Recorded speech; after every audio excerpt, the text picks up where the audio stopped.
Hello and welcome to Beyond the CV, the podcast where we uncover insights for shaping education today.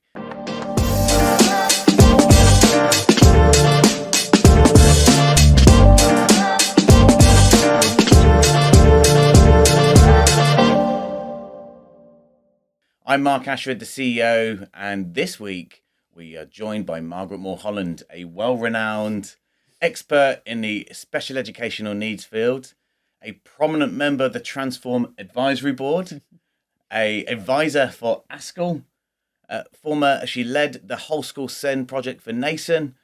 Gosh, I can go on. The 20 years experience in teaching that Margaret's had, teaching and training and policy development.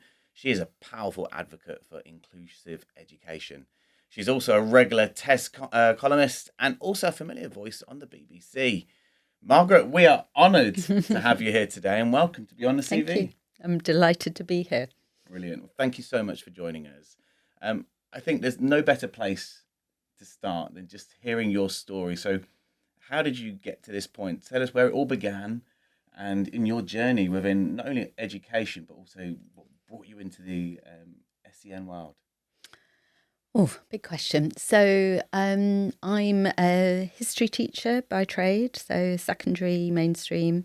Really passionate about teaching and learning. I did my teacher training at Oxford University, and since then, very, very amazingly, I've had a fellowship with Oxford, and so continued to sort of share the passion for the way in which they train teachers. So I did my training there, and I think what I loved about it, that 1 year PGCE that so many teachers experience, was the way in which they generated a real passion for learning more. You know, a teacher as a learner. That's what I'm really passionate about and still love about my role and my job. I work now, as you said, for the Association of School and College Leaders. 24,000 school leaders are represented by ASCL. And I learn every day from them about the experiences that they have. And one of the current challenges and opportunities in the system in England is the growing number of young people who are experiencing challenges, barriers to learning, whatever they may be, but particularly around special educational needs. And post-pandemic, we've seen a huge rise in the complexity of those needs, and particularly around social and emotional mental health. So originally as a teacher, my passion was to know more, to learn more, to understand better, and really to recognise how effective teaching and learning happens. And I had the privilege, after many years as a history teacher and leader of a history department, to go and work at the Institute of Education.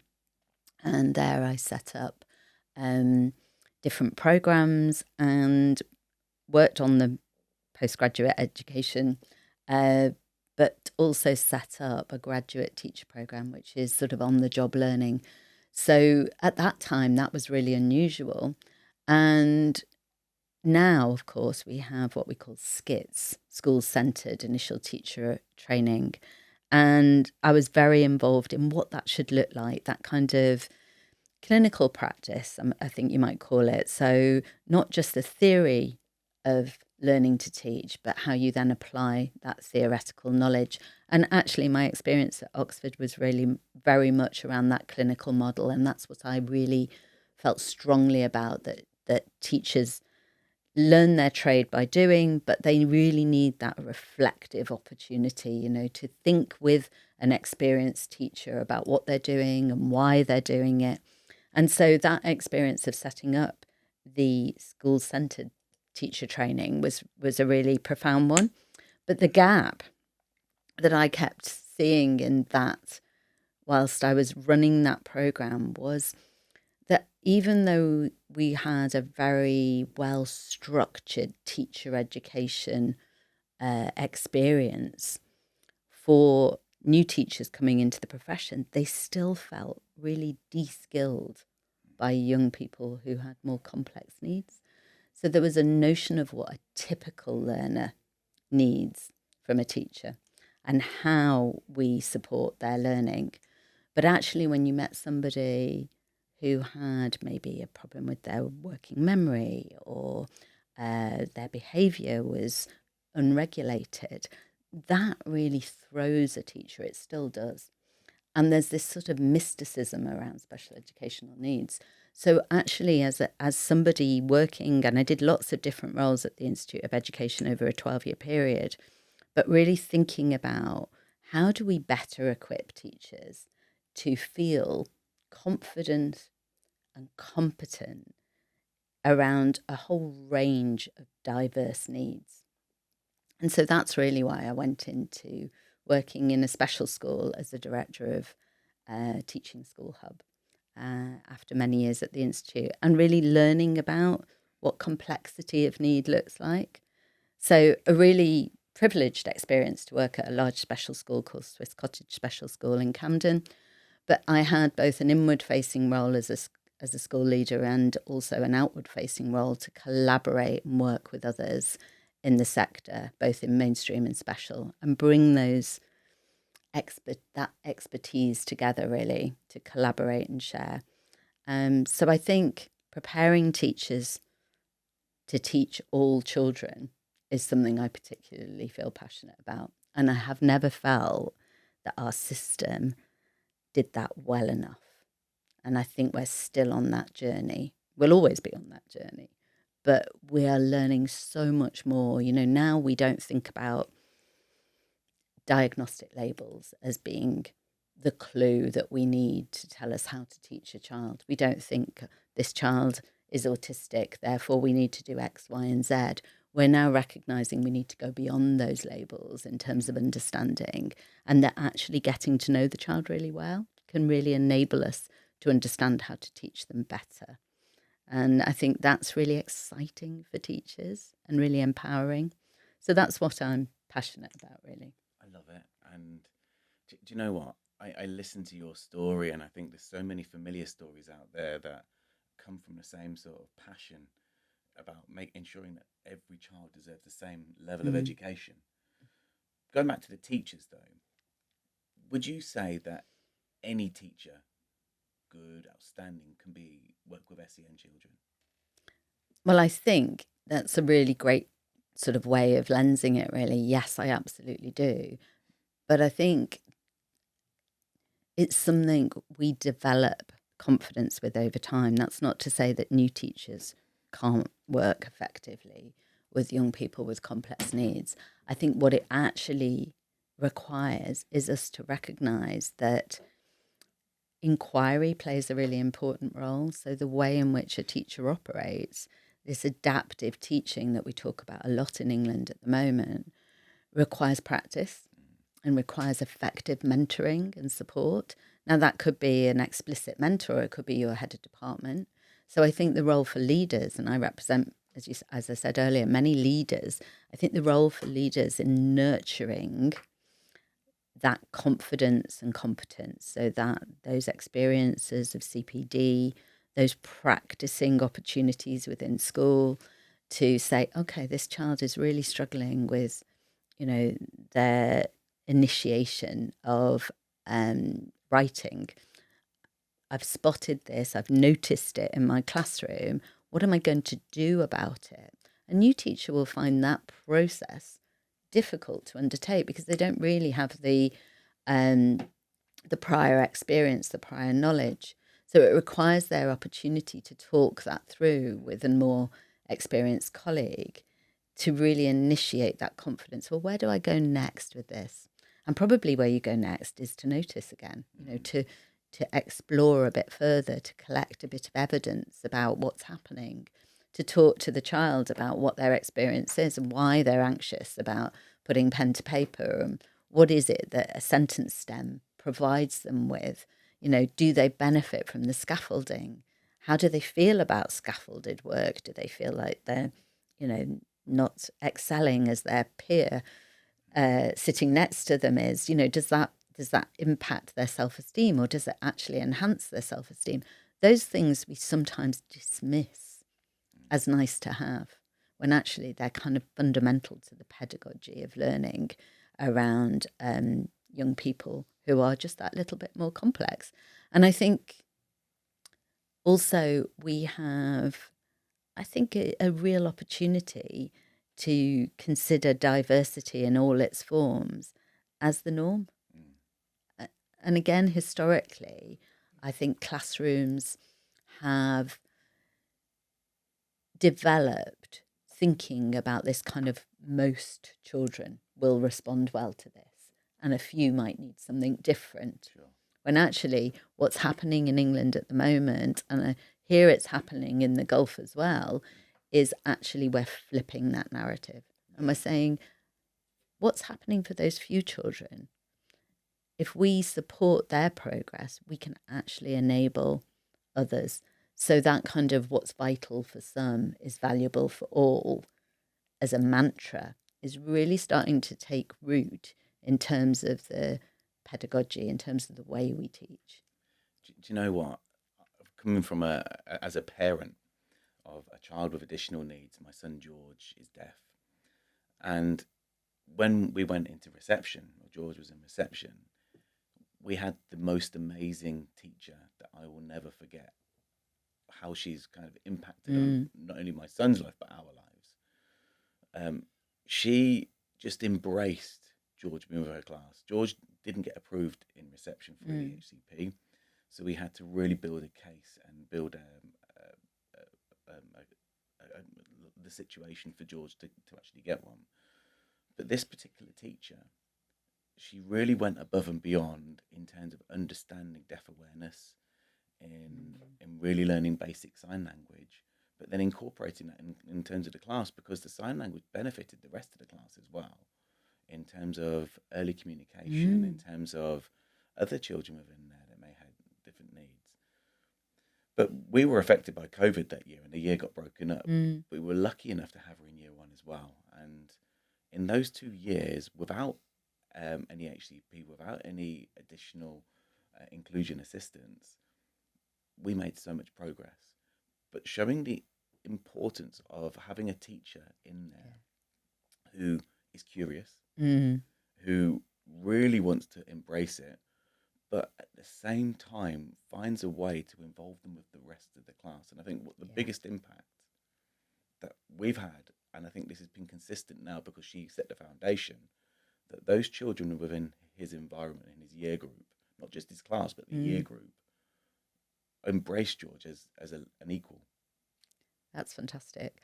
And you're absolutely right. It's not just about getting the support that is needed from that classroom experience. It's actually about his sense of belonging and the sense of belonging that the whole class has in relation to him. And I think that we are now valuing that as much as we value, scaffolding, for example, which is a very, fundamental approach to supporting learning for a child who, is experiencing any form of barrier to learning. But it's not just about producing that scaffold, that access to the curriculum. It's actually about how they experience the curriculum and how they're championed. So that strengths-based approach that you've just articulated, that is good pedagogy, because she is, as a teacher, enabling a strengths-based approach to your son, recognizing the value of that for all. I mean, totally living out that mantra of vital for some and valuable for all. And I just think that, that demystification, if you like, of there isn't a special set of tricks to do with teaching a child who is deaf or teaching a child who is autistic. There is actually that curiosity driving, and that helps teachers recognise that everybody can be that teacher of SEND. And I think that mantra, everybody a teacher of SEND, is easy to say, but the perception is sometimes that's okay for some, but it's not, I don't think I'd be able to do that. I'm not an expert. So that challenging that notion of you, as you've just done, about expertise is really important. And I think it's really exciting that we're seeing that, as a real priority in schools here. And you were just telling me earlier that you're seeing more and more examples in the Gulf It's phenomenal. And I think that's a great opportunity for collaborative learning. Absolutely, and I think that is exciting. I mean, the other angle I really want to touch on before we do go back into the Middle East, because the Middle East, I've got a whole heap of questions I want to ask you about that. I mean, that's where we're making some significant impact, and that's where we're excited here today. But before we go into that, I want to talk about learning support assistants that we have over here, or inclusion assistants, as what they'd be called over in the Middle East. How important is the role of an LSA? Really important. And I think we've learnt so much about that. The research has been phenomenal in that area over many years now. But we're still seeing schools struggle to embed it, if you like, the understanding of the importance of ensuring that the support assistant, the inclusion assistant, whatever we call them, is part of a team within the classroom and is not velcroed, as we say, to the child, that actually they are supporting the teacher and the child to enable learning to be effective. One of the really important messages from the research is that an inclusion assistant shouldn't be a barrier between the teacher and the child. And in the past, I think we have slipped into that experience where, the inclusion assistant knows the child best.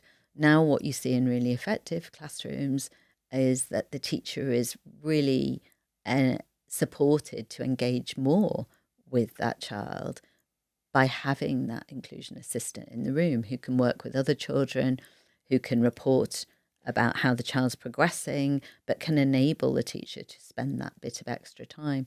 And I think sometimes parents don't know the research, and they, in England, talk about a support assistant being a one-to-one.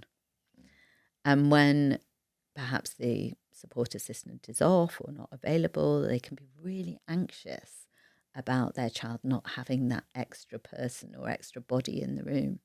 But actually what the research tells us is that if we use an inclusion assistant in that way, we're not getting the best impact for the child. In fact, we're creating dependencies, and that dependency culture is not a good one. We're also often seeing the child spend more time with the inclusion assistant than they do with their peers, not just with their teacher.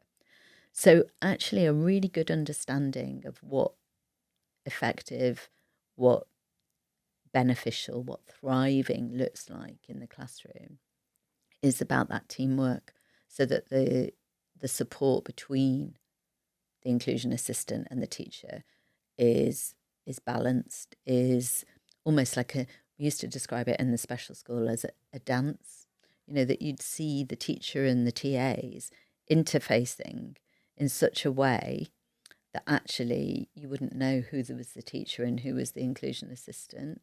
And that was in a special school example. But I think in many mainstream classrooms now, I'm seeing a similar scenario. It's a really sophisticated role. It's a really valuable role. It can really enhance that curiosity, because what the support assistant is doing, or the inclusion assistant is doing, is collecting evidence about the learning and really reinforcing that strengths-based approach and building those really close relationships, but also recognizing the teacher needs that close relationship too. I think it comes down to passion as well. If you've got that passion for special educational needs, it might be a passion for hearing impairment, it might be a passion for whatever it may be. If you've got that hook, then you're automatically engaged in your role, and you're going to be wanting to above and beyond to kind of make that happen. And I've certainly seen that firsthand. And I think something that sometimes gets in the way of the hook is fear of children with complex needs, fear of even the word complex is something that strikes fear sometimes, when actually a few minutes of getting to know a child, really just engaging one-to-one, you don't feel fearful, and that is something really important I learned in the special school, actually, that I used to be training huge groups of new teachers, and I'd talk about a child who had what we call profound and multiple learning difficulties, a very complex array of needs, and cognitively really challenged by some of their the early developmental goals. And I would show a short video of this young man and his family talking about him. And it was literally 4 minutes max. And at the end of that video, I'd ask the trainee teachers if they thought they might be able to teach this child, who they wouldn't have been, wouldn't have been confident at all to engage with him previously. And this young man was a marvellous individual, but actually his communication was so limited that they were really fearful of it. And as soon as they'd watched the 4 minute film, they were like, wow, absolutely, and would start planning for him. We sometimes don't take that first step into the unknown. And this is something I'm particularly interested in from a research perspective around what we call adaptive expertise. So not just adaptive teaching, but adaptive expertise, which is a whole notion of, rather than just becoming a routine expert, knowing how to line the children up outside the classroom, knowing how to transition between activities and tasks, knowing how to do the classroom management. Actually, what we should be starting from the very first day of teacher development is understanding how to learn and work with ambiguity. So how do I deal with the unknown? And actually teachers are really good with that. Usually we come into teaching because we're excited by its variability, its constant capacity to learn. And so adaptive expertise is an area, I think, for leaders across schools in the Gulf and in England, where we really are only just putting our toe in the water and starting to understand that codifying learning needs to involve that adaptive expertise, which I think is really exciting. I think it is. And thank you for bringing this into the Middle East now then. I think with Transform, you're on our advisory board as our SEND expert, and what an expert to have. But it's now a really integral time within the Middle East where there's a lot of change happening. There's been, Transform, in the 2 years that I've been working in the Middle East, I've seen significant change. I've seen significant change in the last year, but in a really positive way, that inclusive education is at the front of everything they're trying to do. And I've always kind of had the preconception that my son probably wouldn't be able to go to school in the Middle East because inclusion is not where the UK is. In the UK, my son's got his EHCP. He's got a school that meets his needs significantly well. However, I've kind of looked at it from a different lens now, and I'm now looking at there is some really good practice out there. Yeah. And we are going to be hosting our SEND Summit, which you're going to be hosting for us, Margaret. I'm looking forward to it. And that's on the 18th of January. We're also going to have a webinar on the 6th of January as well, where we're going to have some fantastic speakers that are talking about what practice they're doing already. But obviously your experience comes globally as well. So where do you think is from your experience that you can thrive upon or bring in your expertise, and what's your opinion of international SEND? Well, I think it is changing globally, but it's so positive to hear that. And I've definitely heard that in the Gulf, there has been this real sort of flipping of the narrative as there has been in England. So it's really exciting. I mean, I've been privileged to work in Pakistan, and that was an amazing experience. Really thinking about the next steps they were taking to really understand inclusivity better. I think internationally, it's about that right of every child to an education. So the UN sort of definitions, if you like, around the rights of the child, which we're really starting to see enacted. And I think the focus on evidence-informed practice internationally has been really valuable for this. So we've started to look at what works. And I've been really interested recently, and obviously there's a lot of research coming out of the States where they have many specialist teachers. So that's a different model to we have in England and in the Gulf at the moment. But those specialist teachers have some really effective practices to share. But I think what's been particularly interesting for me is the role of leaders, and the role of leaders in developing the culture of inclusion in their settings, developing the key roles and the drivers for change within their context. And I think increasingly what we're seeing is middle leadership being the agents of change for inclusive cultures. So I think I'd be particularly interested, and I did a bit of work a few years ago for some schools in the Gulf around distributed leadership for inclusion and SEND, but special educational needs. And I think this is a particular area for development that's really exciting. Just as a final point, one of the pieces of evidence that I think is quite intriguing at the moment is Wallace Foundation in the States did some work on 10 years of leadership and what works.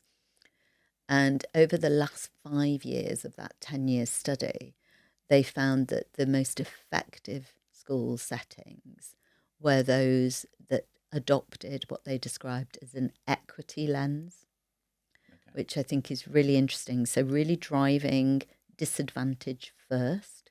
So putting those learners who are experiencing those really significant barriers to learning in their first kind of focus point for school improvement. And in so doing, putting those disadvantaged learners first, also keeping a really close eye on pedagogy. So that was the other aspect. You know, we know that what makes the most difference to a child's outcomes is their teaching and what experiences they have in the classroom. And I think those leaders who keep an eye, or keeping an eye is too loose a phrase, who put first those learners who are most challenged and also think about the teaching and learning and the curriculum in relation to that, are we're seeing or hearing having the most impact, which I think is a brilliant message globally. I think so. And I think this is an exciting time to share expertise, not only from the UK, but from all around the world. Have you seen some practices from around the world that you kind of, I like the idea of that? Well, we often talk about the Finnish model as being a good one, and they have a very early identification model. They have an inclusivity agenda that is about a sense of belonging. So I'm very impressed with that.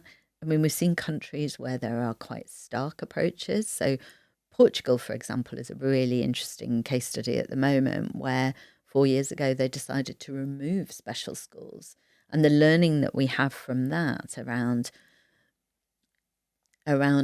the impact, and there is some really positive indicators around that at the moment, I think is the question about why did they do that? And one of the reasons that they did that was that while we have special schools, there is a risk of always saying, well, these children would be better in this setting.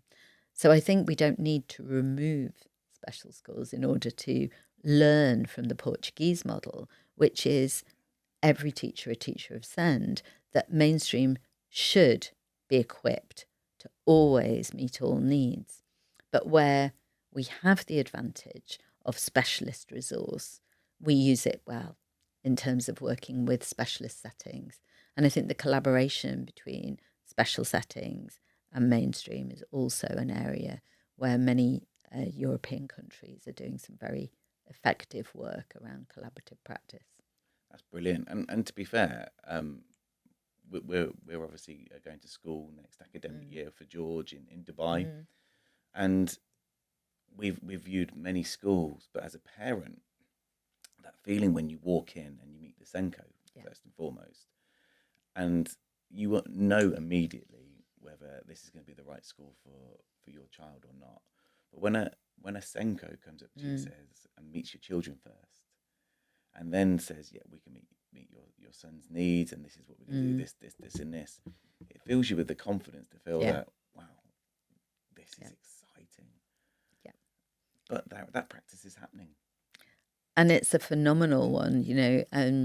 And I think the elevation of that role, the status of the Senko, we're increasingly seeing Senkos being on that senior leadership team.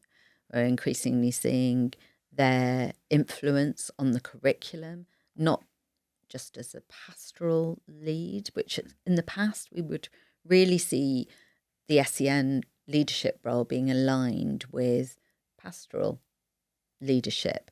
Now it's absolutely understood that this is a role that has to have an influence across the curriculum as well as the pastoral life of the school. And, I think the role or the name Senko, send coordinator, not send do, not send doer, but actually coordinator. We're seeing the evolution of that role in making sure that, as I said earlier, all leaders and all teachers really understand the role they play in welcoming a child into the school and understanding their role in supporting their progress and their sense of fun and enjoyment and being happy at school. And I think that's something that's really liberating now, that we no longer can have an individual who is entirely responsible for the SEN across the school. They are responsible for supporting other leaders and other teachers in that role. And I think that's a phenomenal shift that we're seeing. We're seeing it happen in practice at the moment. It's good, and I think the important thing is as well is that it's inclusive. Yeah. And that all children, no matter if they've got additional needs or not, that they're all included and feel that they're part of the normal school, I suppose, life really. The problem with private school education is that it's very results driven, and there's a lot of league tables in terms of it can be quite elitist. Yep. However, what I'm seeing now, there's more pathways being created. There's more acceptance to say, right, we want to make sure that education is being available to all. Yep.